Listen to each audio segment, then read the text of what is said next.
Good morning, dear students.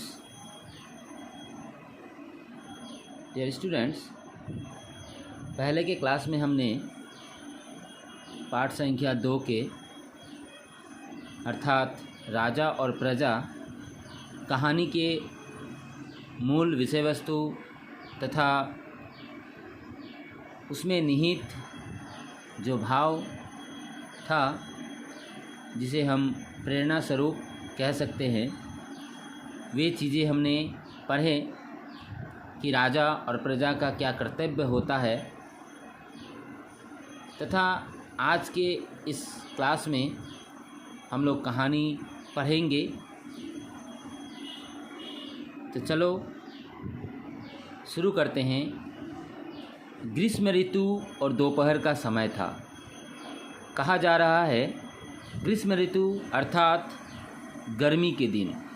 Okay, देखो यह जो ग्रीष्म है जिसे कलर किया गया है अर्थात इसका अर्थ नीचे दिया गया है। देखो अर्थात ग्रीष्म का अर्थ होता है गर्मी।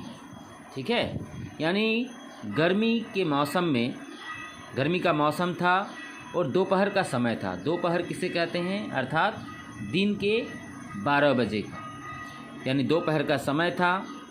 सूर्यदेव के पूर्ण तेज से पृथ्वी तप्त हो रही थी।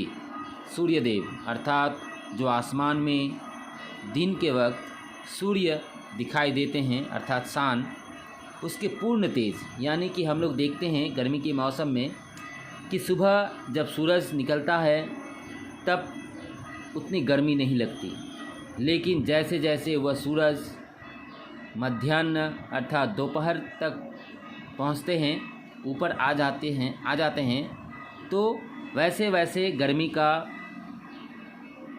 जो प्रकोप होता है वह तेज़ होता जाता है। पूर्ण तेज से पृथ्वी तप्त हो रही थी। देखो यह भी रंगीन किया गया है अर्थात इसका भी अर्थ नीचे दिया गया है। तप्त का अर्थ हो गया देखो गरम। तप्त यानी गरम, कि सूर्यदेव के पूर्ण तेज से पृथ्वी तप्त हो रही थी, यानी पृथ्वी के मिट्टी से लेकर पानी सब कुछ तप्त हो रही थी, यानी गर्म हो रहे थे। ऐसे ही समय में 4 घुड़सवार जिनका वेश शिकारियों जैसा था एक ओर चले जा रहे थे। उसी वक्त यानी दोपहर का समय था, गर्मी का मौसम था, उसमें उसी तपती धूप में 4 घुड़सवार यानी 4 घोड़े पर सवार, घुड़सवार अर्थात जो घोड़े पर सवारी करते हैं उसे घुड़सवार कहते हैं। तो 4 घुड़सवार जिनका वेश शिकारियों जैसा था। उनका वेश यानी उनको देखने में कैसा लगता था? मानो शिकारी थे। उनका जो वेशभूषा था उससे पता चलता था कि वे कोई शिकारी थे। एक ओर चले जा रहे थे। एक ओर चले जा रहे थे यानी एक ही ओर 4 घुड़सवार जो शिकारी की तरह दिख रहे थे वे एक ही ओर चले जा रहे थे। तो बच्चों यहाँ एक प्रश्न बनता है कि कितने घुड़सवार एक ओर चले जा रहे थे? तो हम कहेंगे 4 घुड़सवार। ठीक है, वे दिखने में कैसे थे? वे शिकारियों जैसे थे। इनमें से 3 तो लगभग 25-25 वर्ष के थे और एक 20 वर्ष का था। यहाँ उनका उम्र का जिक्र किया गया है कि इनमें से 3 यानी जो 4 घुड़सवार थे जो शिकारियों की तरह दिख रहे थे, उनमें 3 लोग या 3 घुड़सवार 25-25 वर्ष के थे। अर्थात अगर पूछेंगे कि घुड़सवार का उम्र क्या था तो हम कहेंगे 4 घुड़सवारों में से 3 के उम्र करीबन 25-25 वर्ष के थे और एक 20 वर्ष का था। ठीक है, यानी एक छोटा था, 20 वर्ष का था। तीनों की पोशाक एक ही रूप रंग की थी, यानी कि तीनों की पोशाक यानी जो 3 25-25 वर्ष के थे उनके पोशाक यानी उनके परिधान, उनका वस्त्र या उनके पहनने का जो तौर तरीका था वे एक ही रूप रंग की थी। सबके पास एक एक दोनाली बंदूक और तलवार थी। सबके पास यानी चारों घुड़सवारों के पास एक एक दो नाली बंदूक, दो नाली यानी कि दो नल, जिस बंदूक में दो नल होते हैं उसे कहते हैं दो नाली बंदूक। तो चारों घुड़सवारों के पास, अर्थात जो शिकारियों जैसे दिख रहे थे, उनके पास, हर एक के पास एक एक दो नाली बंदूक थे और तलवार भी थे, उनके साथ तलवार भी थे। देखने में वे सभी किसी धनाढ़ परिवार के मालूम होते थे, क्योंकि सबके पास जो चीज़ें थी वे अच्छी थी, विशेषतः उस युवक के पास जो सबसे छोटा था। कह रहे हैं कि देखने में, यानी चारों घुड़सवारों को देखने में कैसा लग रहा था? ऐसा लग रहा था मानो वे धनाढ़। धनाढ़, देखो इसको भी रंगीन किया गया है, अर्थात इसका भी अर्थ नीचे दिया गया है। तो देखो, धनाढ़ का अर्थ होता है धनी। धनी मीन्स रिच, रिच फैमिली से बिलोंग करते थे, कि वे देखने में धनाढ़ परिवार के मालूम होते थे, अर्थात रिच फैमिली के मालूम होते थे, जो बहुत धनी थे। क्योंकि सबके पास जो चीज़ें थी, यानी उनके पास जो चीज़ें थीं, जो सामान थे, वे सारे चीज़ों को देखकर पता लगता है कि वे बहुत धनी परिवार के थे। वे अच्छी थी, वे अच्छी थी, यानी जो सामान उनके पास थे वे बहुत बहुत कीमती थीं, अच्छी थीं।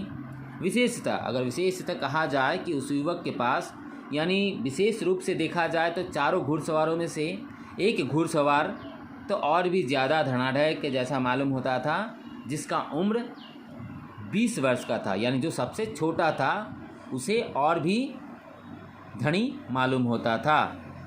लू के थपेरों से ये लोग परेशान हो रहे थे। लू, लू यानी कि देखो, लू का अर्थ यहाँ पर दिया गया है नीचे। लू यानी गर्म हवा। लू का अर्थ हो गया गर्म हवा, यानी दोपहर के वक्त जब सूरज अपने तपती धूप ज़मीन को देते हैं तो यहाँ के हवा, पानी, मिट्टी सभी गर्म हो जाते हैं। तो यानी उस लू यानी तपती हवा के थपेरों से ये लोग परेशान हो रहे थे। चारों शिकारी, अर्थात चारों लोग जो शिकारी की तरह दिखते थे, वे परेशान हो रहे थे गर्मियों से। हठात नवयुवक ने अपना घोड़ा रोका। हठात एक नवयुवक ने अपना घोड़ा रोका, उसके साथ अन्य तीनों व्यक्ति भी रुक गए।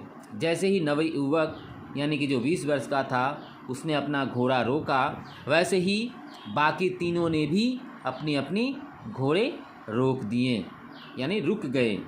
नवयुवक ने अपने गले में पड़े हुए फील्ड ग्लास को उठाकर चारों ओर देखा। नवयुवक यानी जो सबसे छोटा था, उसने क्या किया? अपने गले में पड़े हुए, यानी गले पर लटके हुए फील्ड ग्लास। फील्ड ग्लास का अर्थ क्या हुआ है? अर्थ क्या है देखते हैं कि यानी इसको भी रंगीन किया गया, अर्थात इसका अर्थ नीचे दिया गया है। तो फील्ड ग्लास का अर्थ हो गया दूरबीन। दूरबीन अर्थात दूर, दूर यानी कि जो दूर की चीज़ें देखने पास दिखाई देते हैं उसे कहते हैं फील्ड ग्लास, है ना। दूर की चीज़ें उसे नज़दीक के रूप में देखने के यंत्र को दूरबीन कहा जाता है और उसे फील्ड ग्लास भी कहा जाता है। तो उस नवयुवक ने उस फील्ड ग्लास को उठाकर चारों ओर देखा। तत्पश्चात साथी से बोला, इधर तो कुछ दिखाई नहीं पड़ता, लगता है बहुत दूर निकल आए हैं। जब वह नवयुवक ने फील्ड ग्लास अर्थात दूरबीन से जब चारों तरफ देखा तो देखता है कि कुछ दिखाई नहीं पड़ता। तब वे कहते हैं कि लगता है हम बहुत दूर आ गए हैं, बहुत दूर निकल आए हैं। तो चलो सामने जो वृक्षों का झुंड है उसी की छाया में ठहरे। तो नवयुवक कहता है कि हम काफ़ी दूर निकल आए हैं, एक काम करते हैं, इस तपती धूप में थोड़ा आराम करने के लिए, छाया में थोड़ा बैठने के लिए चलो उस वृक्ष के झुंडों के पास चलते हैं, वहीं ठहरते हैं। घोड़ों को बांध दो, धूप ढल जाने पर चलेंगे। उस युवक कहता है कि घोड़े को इस गाछ से बांध दो और धूप ढल जाने पर, यानी कि थोड़ा धूप कम हो जाए, उसके बाद हम लोग यहाँ से रवाना होएंगे, यानी चलेंगे।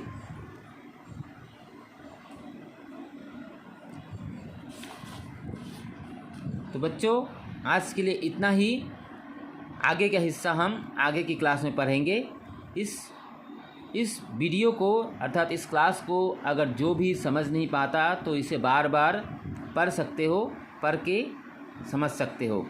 तब भी अगर कोई असुविधा होती है अर्थात कोई डाउट होता है तो मुझे टेक्स्ट कर सकते हो, कॉल भी कर सकते हो, व्हाट्सएप में मैसेज भी कर सकते हो।